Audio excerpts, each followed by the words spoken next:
नमस्कार साथियों। उत्तर प्रदेश पुलिस भर्ती परीक्षा को दृष्टिगत रखते हुए हम लोगों ने जीएस यानी सामान्य अध्ययन के प्रैक्टिस सेट शुरू किए। साथियों, इससे पहले हम लोगों ने जीएस के 11 प्रैक्टिस सेट कर चुके हैं। आज हम लोग 12वां प्रैक्टिस सेट करने जा रहे हैं। इस प्रैक्टिस सेट में साथियों जीएस के 40 महत्वपूर्ण प्रश्न हैं जो कि उत्तर प्रदेश पुलिस भर्ती परीक्षा में पूछे गए हैं। कुछ करंट अफेयर्स है, कुछ लेटेस्ट में जो एग्जाम हुआ है वहां से भी हमने प्रश्न को लिया है। साथियों, ये अगर आप प्रैक्टिस सेट लगातार अगर कर रहे हैं तो निश्चित है जो भी आगामी आपके उत्तर प्रदेश पुलिस भर्ती परीक्षा है वहाँ ये सारे प्रश्न आपको देखने को मिल सकते हैं। तो बिना देर किए हुए हम इस प्रैक्टिस सेट की शुरुआत करते हैं साथियों। लेकिन अगर पहली बार इस चैनल पर विजिट कर रहे होंगे तो जरूर इस चैनल को आप सब्सक्राइब कर दीजिएगा, लाइक कर दीजिएगा। ध्यान दीजिएगा साथियों, पहला प्रश्न है, हर प्रश्न जो इस प्रैक्टिस सेट में है वो हर एक प्रश्न जो है कि महत्वपूर्ण है आप सबके लिए। पहला प्रश्न है साथियों, क्यों क्यों लड़की पुस्तक के लेखक कौन है? क्यों क्यों लड़की पुस्तक के लेखक कौन है? ऑप्शन ए है महाश्वेता देवी, ऑप्शन बी है रस्किन बॉन्ड, ऑप्शन बी है Shri Pandit elite, option D है ओलिविया फ्रेशर। बता दीजिए क्यों क्यों लड़की पुस्तक के लेखक कौन है? इसमें जो साथियों सही है ऑप्शन ऑप्शन ए है महाश्वेता देवी सही है। क्यों क्यों एक पुस्तक है, एक आदिवासी जो लड़की है जिसका नाम है मोइना, ये बार बार क्यों क्यों करके प्रश्न पूछती हैं। इसी वजह से इनके नाम पर एक पुस्तक लिखी गई, क्यों क्यों लड़की, और उसके जो लेखिका रही है महाश्वेता देवी रही। ठीक, अगला प्रश्न है, दूसरा प्रश्न, काली मिट्टी को और किस नाम से जाना जाता है? बता दीजिए काली मिट्टी को और किस नाम से जाना जाता है? ऑप्शन ए है रेगुर मिट्टी, ऑप्शन बी है ह्यूमस, ऑप्शन सी है बांगर, ऑप्शन डी है क्रिस्टलीय। बता दीजिए काली मिट्टी। जलोढ़ मिट्टी के बारे में सुने होंगे ना, जलोढ़ मिट्टी को भी ध्यान दीजिएगा। जलोढ़ मिट्टी हमने कई बार बता दिया है आपको। जलोढ़ जो मिट्टी है, जलोढ़ मिट्टी के दो प्रकार हमने बताया था, एक बताया था बांगर, एक बताया था आपका खादर। बांगर जो मिट्टी है वह पुरानी मिट्टी है, क्या है? पुरानी मिट्टी है। और खादर जो है क्या है? नई मिट्टी है, नई मिट्टी है। तो जलोढ़ मिट्टी के दो प्रकार याद रखिएगा। और इसी तरह से काली मिट्टी का जो और किस नाम से जाना जाता है तो इसको रेगुर मिट्टी भी कहा जाता है या कपास की मिट्टी भी कहा जाता है। यह मिट्टी कपास के लिए भी उपयुक्त है। क्या है? उपयुक्त है। इसी को लावा मिट्टी भी कहा जाता है। क्या कहा जाता है? लावा मिट्टी भी कहा जाता है। याद रखिए कपास उत्पादन के लिए बहुत ही महत्वपूर्ण यह मिट्टी है। तीसरा प्रश्न है, सारे प्रश्न बहुत महत्वपूर्ण है साथियों। हिंद स्वराज नामक पुस्तक के लेखक कौन है? बता दीजिए हिंद स्वराज नामक पुस्तक के लेखक कौन है? ऑप्शन है महादेव प्रसाद कश्यप, ऑप्शन बी है आपका गोपाल कृष्ण गोखले, ऑप्शन सी है बाल गंगाधर तिलक, ऑप्शन डी है महात्मा गांधी। बता दीजिए हिंद स्वराज पुस्तक के लेखक कौन है? इसमें जो साथियों करेक्ट ऑप्शन होगा आपका महात्मा गांधी की जो पुस्तक है हिंद स्वराज, इसको कब लिखा गया था? 1909 में हिंद स्वराज का लेखन हुआ था और यह पुस्तक महात्मा गांधी जी का है। अगला प्रश्न है, उर्दू शायरी में फिराक गोरखपुरी, उर्दू शायरी में क्या फिराक गोरखपुरी के नाम से कौन प्रसिद्ध है? ऑप्शन ए है हरिकेश प्रसाद, ऑप्शन बी है विष्णु नारायण, ऑप्शन सी है रघुपति सहाय, ऑप्शन डी है आपका दाग किशोर। बता दीजिए फिराक गोरखपुरी के नाम से कौन प्रसिद्ध है? इसमें जो करेक्ट ऑप्शन होगा आपका सी यानी रघुपत सहाय को फिराक गोरखपुरी के नाम से भी जाना जाता है। अगला प्रश्न है, यूनाइटेड किंगडम, यूनाइटेड किंगडम की आधिकारिक मुद्रा क्या है? बता दीजिए यूनाइटेड किंगडम की आधिकारिक मुद्रा यानी करेंसी क्या है? ऑप्शन है पाउंड स्टर्लिंग, ऑप्शन बी है यूरो, ऑप्शन सी है डॉलर, ऑप्शन डी है आपका येन। बता दीजिए यूनाइटेड किंगडम का आधिकारिक करेंसी क्या है? इसमें जो साथियों करेक्ट ऑप्शन होगा पाउंड स्टर्लिंग। यूरो क्या है भाई? यूरोपीय संघ की जो सदस्य देश है उनका सामूहिक मुद्रा का नाम क्या है? यूरो है। डॉलर यूएसए आप जान रहे हैं, जापान का क्या है? येन है, ये भी याद रखिएगा। यूएसए और जापान का क्या है? येन है, ये भी याद रखेंगे। अगला प्रश्न है, साइबर सुरक्षा भारत पहल किस वर्ष शुरू किया गया था? साइबर जैसे देख रहे हैं आजकल जो पारंपरिक जो डकैती चोरी अब नहीं हो रही है, अब साइबर अटैक हो रहा है। इसकी पहल शुरू कब की गई थी? ऑप्शन ए है 2016, ऑप्शन बी है 2015, ऑप्शन सी है 2017, ऑप्शन डी है 2018। तो साइबर पहल सुरक्षा पहल की शुरुआत जो हुई थी साथियों 2018 में शुरुआत हुई थी। अगला प्रश्न है, किस दिन को अंतर्राष्ट्रीय शांति दिवस के रूप में मनाया जाता है? किस दिन को अंतर्राष्ट्रीय शांति दिवस के रूप में मनाया जाता है? ऑप्शन है 11 जुलाई, ऑप्शन बी है 19 अगस्त, ऑप्शन सी है 21 सितंबर, ऑप्शन डी है 14 नवंबर। ये बहुत सारे प्रश्न है ना कि जो आपको याद रखना है। तो अंतर्राष्ट्रीय शांति ये दिवस से भी कई बार आपको प्रश्न मिलेगा, आपको एक आधो प्रश्न तो मिलता ही है। तो अंतर्राष्ट्रीय शांति दिवस के रूप में किस तारीख को मनाया जाता है? तो 21 सितंबर को अंतर्राष्ट्रीय शांति दिवस के रूप में भी मनाया जाता है। अगला प्रश्न है, मानव अधिकार संरक्षण अधिनियम कब लागू हुआ? मानव अधिकार संरक्षण अधिनियम कब लागू हुआ? ऑप्शन ए है 10 अक्टूबर 1993, ऑप्शन बी है 10 जुलाई 1993, ऑप्शन सी है 28 सितंबर 1993, ऑप्शन डी है आपका 12 सितंबर 1993। तो बता दीजिए मानव अधिकार संरक्षण अधिनियम कब लागू हुआ? तो साथियों इसमें जो करेक्ट ऑप्शन होगा 28 सितंबर 1993 को मानव अधिकार संरक्षण अधिनियम को लागू किया गया था। अगला प्रश्न है, किस दिन को विश्व मौसम विज्ञान दिवस के रूप में मनाया जाता है? मौसम विज्ञान दिवस के रूप में कब मनाया जाता है? ऑप्शन ए है 19 जनवरी, ऑप्शन बी है 16 अप्रैल, ऑप्शन सी है 25 मार्च, ऑप्शन डी है आपका 23 मार्च। बता दीजिए। तो विश्व मौसम विज्ञान दिवस के रूप में मनाया जाता है 23 मार्च को। कब? 23 मार्च को। और 22 जुलाई को क्या मनाया जाता है? याद रखिएगा 22 जुलाई, ये भी कई बार पूछा जाता है। 22 जुलाई को जैव विविधता दिवस, जैव विविधता दिवस, ये भी कई बार पूछा गया है, जैव विविधता। और 22 मार्च को क्या मनाया जाता है? याद रखिएगा जल दिवस मनाया जाता है। 21 मार्च को क्या मनाया जाता है? 21 मार्च को वानिकी दिवस, वानिकी दिवस मनाया जाता है। 21, 22 और ये आप 23 जरूर याद रखिएगा, ये तीनों एक दूसरे से पास में है, एक ही डेट के अंतराल में है, तो इस वजह से ये महत्वपूर्ण हो जाता है। अगला प्रश्न है, सोशल मीडिया संचार में एनालिटिक्स टूल, एनालिटिकल्स टूल्स है, एनालिटिक्स टूल्स यानी विश्लेषण उपकरण का प्रयोग करने का प्राथमिक लाभ क्या है भाई? ऑप्शन है कंटेंट संपादित करना, ऑप्शन बी है लक्षित उपयोगकर्ताओं को ब्लॉक करना, ऑप्शन सी है प्रदर्शन को मापना, ऑप्शन डी है आपका पोस्ट शेड्यूल करना। बता दीजिए एनालिटिक्स टूल्स।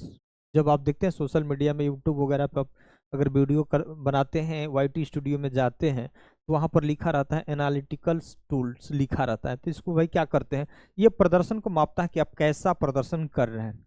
आपका जो एरो इंक्रीज हो रहा है या डिक्रीज हो रहा है वह संकेत करता है। आपका 48 घंटे में कितना व्यूज गया, 60 घंटे में कितना व्यूज गया, वो एनालिटिकल्स टूल्स में ही उसका मापन किया जाता है कि आपका प्रदर्शन कैसा रहा है। अगला प्रश्न है 11 नंबर, भारत में निम्नलिखित में से कौन सा पठार अरावली और विंध्य के बीच स्थित है? बता दीजिए अरावली और विंध्य क्षेत्र के बीच कौन सा स्थित है पठार? ऑप्शन ए है मालवा का पठार, ऑप्शन बी है छोटा नागपुर का पठार, ऑप्शन सी है दक्कन का पठार, ऑप्शन डी है मेघालय का पठार। बता दीजिए अरावली और, बता दीजिए अरावली और विंध्य क्षेत्र के बीच कौन सा है भाई पठार? कौन सा है इसमें? जो साथियों सही होगा आपका मालवा का पठार, मालवा का पठार आपका करेक्ट ऑप्शन ये आपका सही हो जाएगा, मालवा का पठार। ठीक। अगला प्रश्न है, सोशल मीडिया में कंटेंट क्यूरेशन शब्द का अर्थ क्या है? बता दीजिए सोशल मीडिया में कंटेंट क्यूरेशन शब्द का अर्थ पूछा है। ऑप्शन है आपत्तिजनक कंटेंट को ब्लॉक करना, ऑप्शन बी है पुराने पोस्ट हटाना, ऑप्शन सी है फॉलोअर्स को फॉलोअर्स बढ़ाना। ऑप्शन डी है अन्य स्रोतों से प्रासंगिक कंटेंट का चयन, आयोजन और साझाकरण। साथियों इसमें कौन सा ऑप्शन सही हो जाएगा? इसमें जो आपका कंटेंट क्यूरेशन का शाब्दिक अर्थ है भाई, अन्य स्रोतों से प्रासंगिक कंटेंट का चयन, आयोजन और साझाकरण, ऑप्शन सही हो जाएगा, यानी ऑप्शन डी सही होगा। अगला प्रश्न है, बरसाना होली खेली जाती है किससे खेली जाती है? ऑप्शन ए पत्थर, ऑप्शन बी है दूध, ऑप्शन सी है गुलाल, ऑप्शन डी है डंडा। किससे साथ खेली जाती है? तो बरसाना होली जो खेली जाती है, ऑप्शन डी है डंडे के साथ। क्या होता है भाई, जो महिलाएं होती है ना, वो पुरुष पर क्या करती है, प्रहार करती है, निमारती है, और पुरुष उसका क्या करता है, बचाव करता है। तो कई बार पूछा जाता है कि बरसाना होली कहाँ खेली जाती है, ये जरूर आप भी कमेंट कर दीजिएगा कहाँ खेली जाती है। और बरसाना होली डंडे से खेली जाती है, यानी लाठी से खेली जाती है।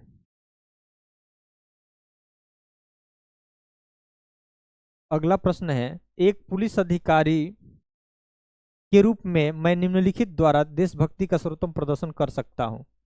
एक पुलिस अधिकारी के रूप में एक पुलिस अधिकारी के रूप में मैं निम्नलिखित द्वारा देशभक्ति का सर्वोत्तम प्रदर्शन कर सकता हूं। कैसे भाई, कैसे आप एक पुलिस अधिकारी के रूप में आप अपना सर्वोत्तम प्रदर्शन कैसे कर सकते हैं, यही पूछा है। क्या कानून तोड़ने वालों से रिश्वत स्वीकार करके? नहीं, ऐसा तो प्रदर्शन अच्छा नहीं करेंगे। ऑप्शन बी है प्रदर्शनकारियों को शांत करने के लिए बल प्रयोग करके। ऐसा नहीं भी, प्रदर्शन कैसा भी हो सकता है कि भाई लोकतांत्रिक तरीके से लोग प्रदर्शन कर रहे हैं, तो इसमें बल प्रयोग की कोई गुंजाइश नहीं, ये भी सही नहीं है। ऑप्शन सी है लोकतांत्रिक संस्थाओं की सुरक्षा करके। ऑप्शन डी है नागरिकों पर अपने धार्मिक मूल्यों को थोप कर। नहीं, ये भी सही नहीं दिख रहा है, ये भी सही नहीं दिख रहा है, ये भी सही नहीं। ये लोकतांत्रिक जो भी संस्थाएं हैं उसको क्या करेंगे आप, सुरक्षा देकर आप अच्छा प्रदर्शन कर सकते हैं। ठीक, ये आपका ऑप्शन सही होगा। ये सारे बहुत महत्वपूर्ण प्रश्न है, ध्यान रखिएगा। एक पुलिस अधिकारी के रूप में आपको अपने कौशल और ज्ञान को बढ़ाने के लिए समय समय पर प्रशिक्षण और मूल्यांकन से गुजरना पड़ता है। आप एक पुलिस अधिकारी के रूप में क्या करना पड़ता है भाई, आप एक पुलिस अधिकारी हैं, आपको समय समय पर क्या करना है भाई, कौशल स्किल अंदर बढ़ाना है, ज्ञान को बढ़ाना है। तो समय समय पर क्या करना होगा भाई, आपको प्रशिक्षण दिया जाएगा, आपका इवैल्यूएशन किया जाएगा, मूल्यांकन से गुजरना पड़ता है। तो निम्नलिखित में से उस संस्था का नाम क्या है जो भारतीय पुलिस सेवा के अधिकारियों को प्रशिक्षण देता है? बता दीजिए, उस संस्था का क्या नाम है जहां पर आपका ट्रेनिंग होता है, प्रशिक्षण होता है, आपका कौशल जो डेवलप किया जाता है, ज्ञान को बढ़ावा जाता है, दिया जाता है, प्रशिक्षण दिया जाता है और उसका मूल्यांकन भी किया जाता है। उस संस्था का नाम पूछा है क्या है, जहां ये सारी चीजें आपको दी जाती है। ऑप्शन है राष्ट्रीय पुलिस अकादमी, ऑप्शन बी है राज्य पुलिस अकादमी, ऑप्शन सी है राष्ट्रीय सुरक्षा गार्ड अकादमी, ऑप्शन डी है राष्ट्रीय फॉरेंसिक विज्ञान अकादमी। तो साथियों इसमें जो करेक्ट ऑप्शन हो जाएगा राष्ट्रीय पुलिस अकादमी। और ये कहाँ है भाई, हैदराबाद में। कहाँ है, हैदराबाद। हैदराबाद तेलंगाना में है, तेलंगाना में है। और यहीं पर आपके कौशल ज्ञान को बढ़ावा दिया जाता है, प्रशिक्षण दिया जाता है और मूल्यांकन किया जाता है। और इसी का किसके नाम पर है, सरदार वल्लभ भाई पटेल के नाम पर ये राष्ट्रीय पुलिस अकादमी का नाम भी रखा गया है। अगला प्रश्न है, आप एक पुलिस अधिकारी के रूप में तैनात हैं, आप एक पुलिस अधिकारी के रूप में तैनात हैं, एक स्थानीय मेले में उत्तेजित भीड़, ध्यान दीजिएगा, पुलिस अधिकारी के रूप में आप तैनात हैं और एक स्थानीय मेले में, कोई आपके स्थानीय मेला लगा है कहीं पर, वहां पर उत्तेजित भीड़ ने एक किशोर पर चोरी का आरोप लगाती है और मॉब लिंचिंग, मतलब भीड़ क्या करती है, भीड़ में अगर कोई बंदा गलत या सही भी पकड़ा जाता है तो भीड़ बेकाबू हो जाती है, उसको गलत सही परखने की कोई क्षमता नहीं होती है। अगर कोई किसी को मार रहा है तो लगातार भीड़ भी उसको मारने लगती है। तो मॉब लिंचिंग मतलब भीड़ में किसी को पीट पीट कर मारना। मॉब लिंचिंग का मतलब क्या होता है, भीड़ में किसी को पीट पीट के मारना का प्रयास करती है। तो आपको क्या करना चाहिए भाई, वो किशोर पर चोरी का आरोप लग रहा है और भीड़ क्या करती है, मॉब लिंचिंग का प्रयास करती है, यानी भीड़ अंधाधुन उसकी पिटाई करना शुरू करती है। तो आप उस समय क्या करेंगे भाई, दबाव बढ़ाकर आरोपी से तुरंत जुर्म कबूल करवाना चाहिए, ऑप्शन है। ऑप्शन बी है भीड़ से आरोपी को छुड़ाकर सुरक्षित स्थान पर ले जाना चाहिए, स्थान पर नहीं ले जाना चाहिए। ऑप्शन सी है यदि पर्याप्त सबूत न उपलब्ध हो तो भीड़ को आरोपी को दंडित करने करने देना चाहिए। ऑप्शन डी है निष्पक्ष सुनवाई सुनिश्चित करने के लिए किशोर को बचाना चाहिए और भीड़ को क्या करना चाहिए, तितर बितर करना चाहिए, यानी भीड़ से उसको किसी तरह से छुटकारा वहां से सुरक्षित निकालना चाहिए और निकालने के बाद उस पर निष्पक्ष जो भी कार्रवाई होगी, गलत किया है कि सही किया है कि गलत कोई और किया गया है, पकड़ा ये गया है, ऐसे भी तो हो सकता है। तो किसी तरह से उस पर निष्पक्ष सुनवाई करना, उसकी प्राथमिक पूछताछ करना, उसके बाद उस भीड़ को किसी तरह से क्या करना, तीतर बितर कर देना, हटा देना, ताकि कहीं और बड़ा रूप न धारण कर दे। इसलिए करेक्ट ऑप्शन आपका क्या हो जाएगा, ऑप्शन डी सही हो जाएगा साथियों। ठीक, अगला प्रश्न है दंगा प्रभावित बहुधार्मिक इलाके में पुलिस प्रमुख रूप से में आपको क्या करना चाहिए, यानी दंगा प्रभावित इलाका है, वह बहुधार्मिक है, अनेक धर्मों के लोग रहते हैं, तो आपको क्या करना चाहिए भाई। दंगा प्रभावित इलाका है, बहुधार्मिक इलाके में पुलिस प्रमुख रूप में आपको क्या दायित्व बनता है, आपकी क्या जिम्मेदारी बनता है। सांप्रदायिक सौहार्द लाने वाले उपद्रवियों पर सख्त कार्रवाई करनी चाहिए। ऑप्शन बी है तनाव कम होने तक अतिरिक्त पुलिस बल तैनात करना चाहिए। ऑप्शन सी है संवाद के माध्यम से समुदायों में सामंजस्य स्थापित करने के लिए दोनों पक्षों को शामिल करना चाहिए। ऑप्शन डी है समाधान के लिए गैर सरकारी अधिकारियों के साथ विवादों को प्रस्तुत करना चाहिए।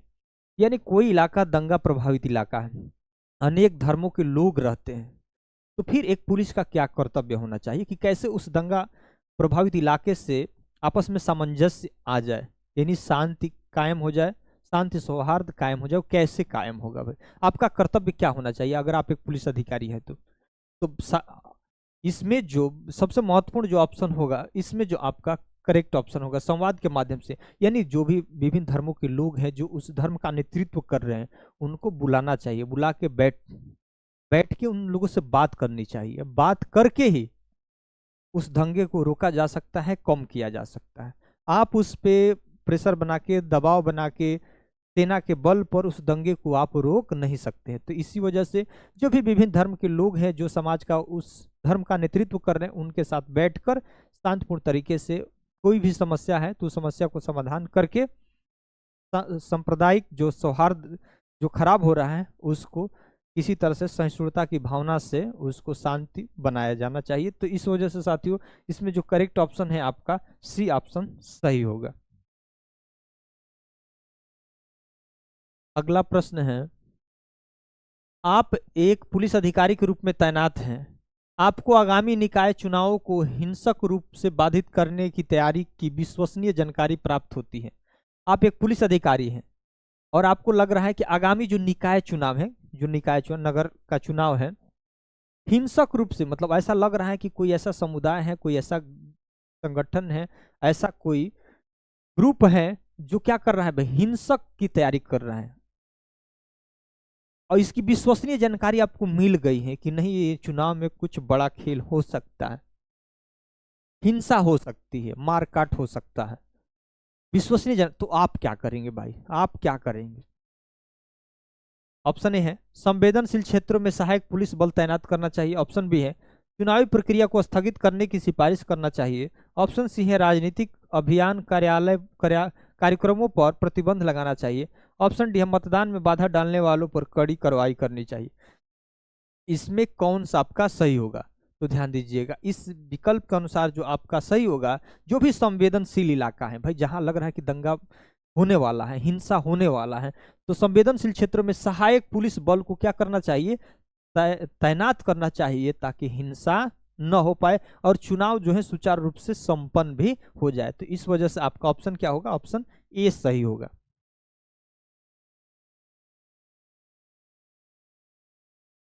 अगला प्रश्न है 19 नंबर, आप एक पुलिस अधिकारी के रूप में तैनात हैं, एटीएम पर कार्ड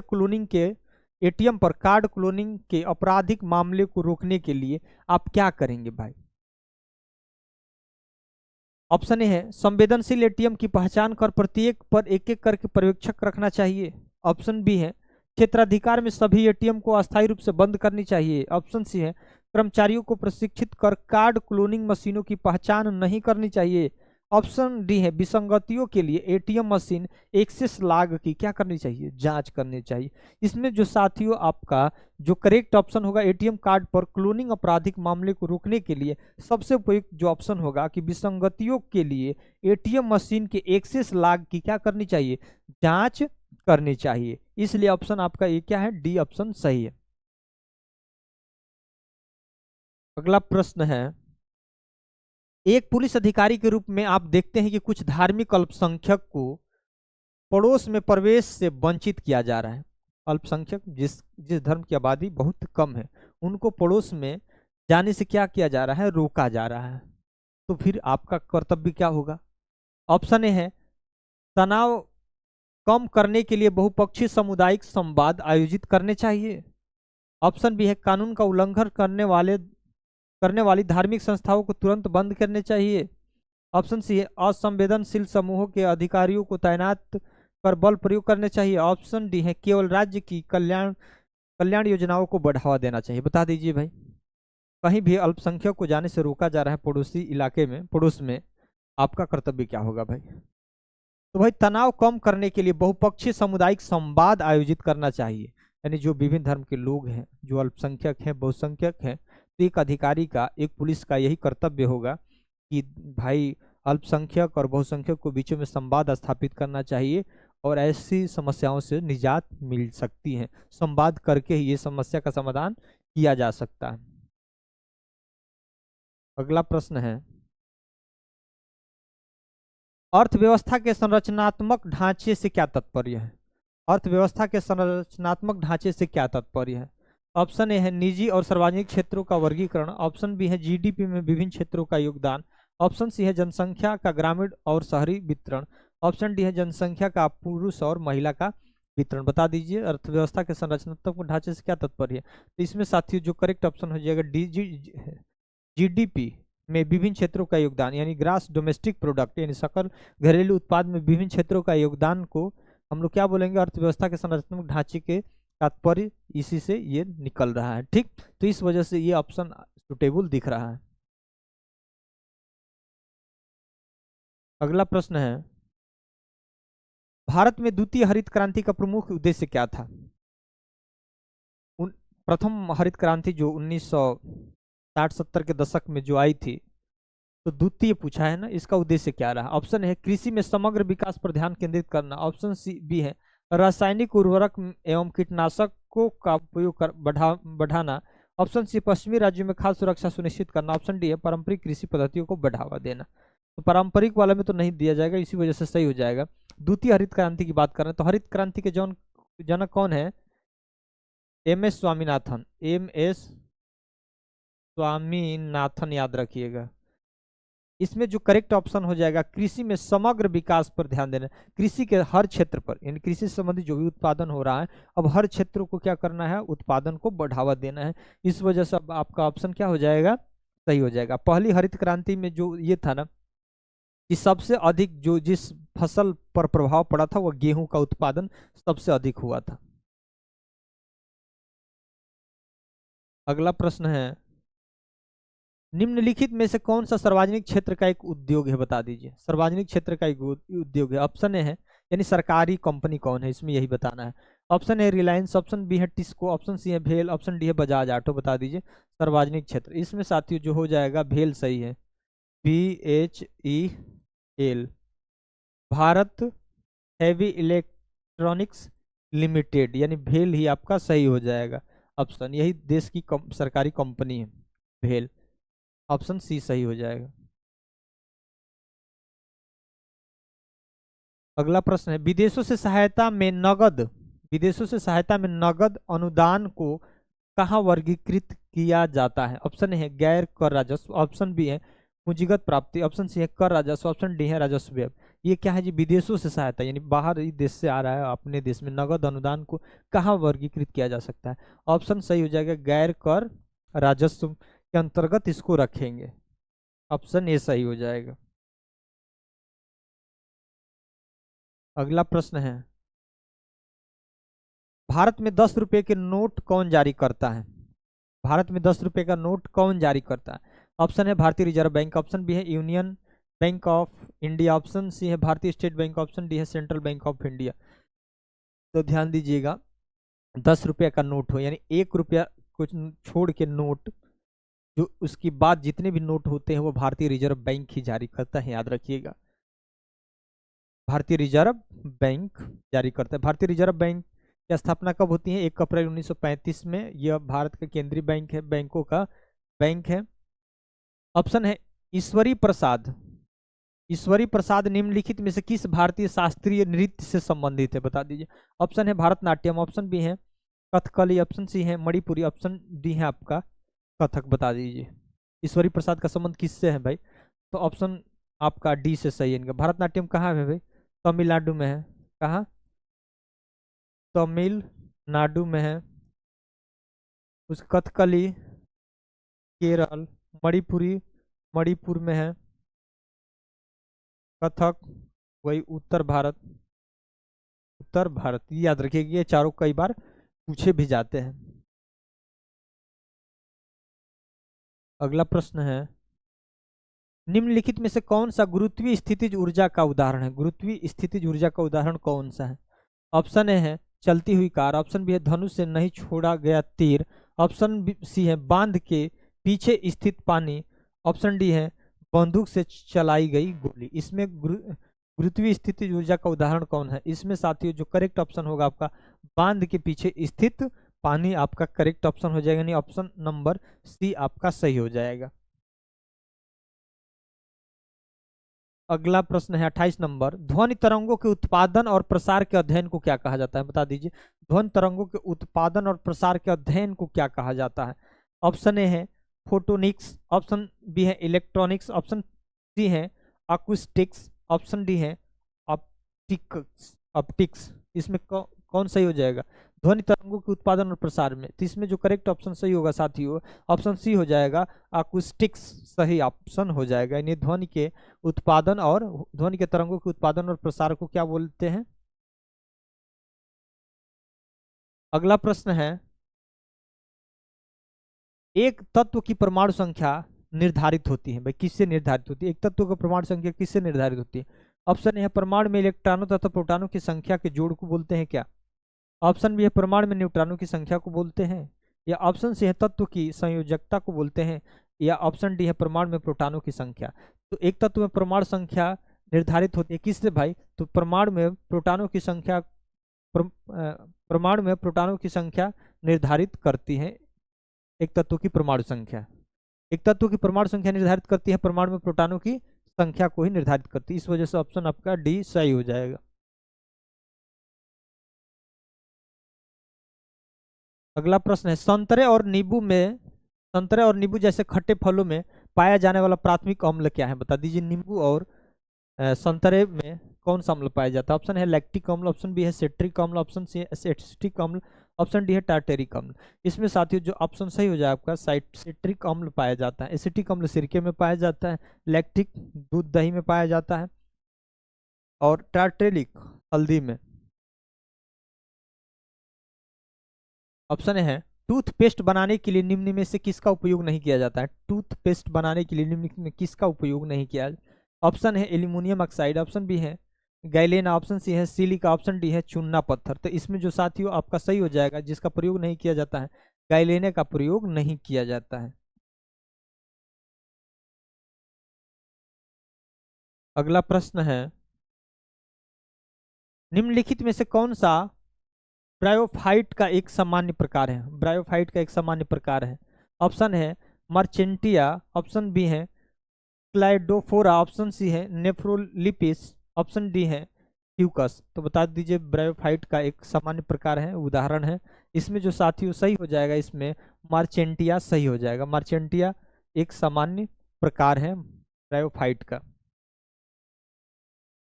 अगला प्रश्न है माइट्रोकांड्रिया, माइट्रोकांड्रिया में नहीं पाया जाता है, बता दीजिए। माइट्रोकांड्रिया है, माइट्रोकांड्रिया में नहीं पाया जाता है। ऑप्शन ए है ईस्ट, ऑप्शन बी है शैवाल, ऑप्शन सी है कवक, ऑप्शन डी है जीवाणु। तो माइट्रोकांड्रिया में नहीं पाया जाता है, ऑप्शन क्या है? जीवाणु नहीं पाया जाता। ऑप्शन आपका डी सही हो जाएगा। अगला प्रश्न है पशु कोशिकाओं में निम्नलिखित में से कौन सा कोशिका का कचरा निपटान है, बता दीजिए। पशु कोशिकाओं में निम्नलिखित में से कौन सा कोशिका का कचरा निपटान है? ऑप्शन है राइबोसोम, ऑप्शन बी है एंडोप्लाज्मिक जालिका, ऑप्शन सी है लाइसोसोम, ऑप्शन डी है केंद्रक, बता दीजिए। तो ये तो दो से बहुत प्रश्न पूछा गया है। इसमें जो करेक्ट ऑप्शन हो जाएगा आपका लाइसोसोम। लाइसोसोम को क्या बोला जाता है? आत्महत्या की थैली बोला जाता है, आत्मघात हत्या की थैली बोला जाता है कोशिका के। तो इस वजह से आपका ऑप्शन क्या हो जाएगा? सही, सी सही हो जाएगा। ये कचरा के निपटान के लिए उपयुक्त है कोशिका के। लाइसोसोम याद रखिएगा। राइबोसोम प्रोटीन की फैक्ट्री को बोला जाता है। अगला प्रश्न है 35 नंबर। निम्नलिखित में से किस वनस्पति जगत के पौधों को शैवाल के नाम से जाना जाता है? किस वनस्पति जगत के पौधों को शैवाल के नाम से जाना जाता है? ऑप्शन है ब्रायोफाइट, ऑप्शन बी है थैलोफाइट, ऑप्शन सी है एंजियोस्पर्म, ऑप्शन डी है टेरिडोफाइट। तो शैवाल के नाम से जाना जाता है किस वनस्पति को? ऑप्शन ए है थाइलोफाइट, याद रखने, थाइलोफाइट। 36 नंबर प्रश्न है। निम्नलिखित में से कौन सा एक संचारी रोग बैक्टीरिया के कारण होता है? बैक्टीरिया के कारण कौन सा संचारी रोग होता है? ऑप्शन ए है हैजा, ऑप्शन बी है मलेरिया, ऑप्शन सी है इन्फ्लुएंजा, ऑप्शन डी है डेंगू। तो बता दीजिए बैक्टीरिया के कारण से कौन सा रोग होता है? तो आपका हैजा होता है, ऑप्शन ए सही हो जाएगा। अगला प्रश्न है मगध साम्राज्य पर शासन करने वाले प्रथम राजवंश का नाम बता दीजिए। मगध साम्राज्य पर शासन करने वाले प्रथम राजवंश का नाम बता दीजिए। ऑप्शन ए है नंद वंश, ऑप्शन सी है मौर्य वंश, ऑप्शन सी है शिशुनाग वंश, ऑप्शन डी है हर्यक वंश।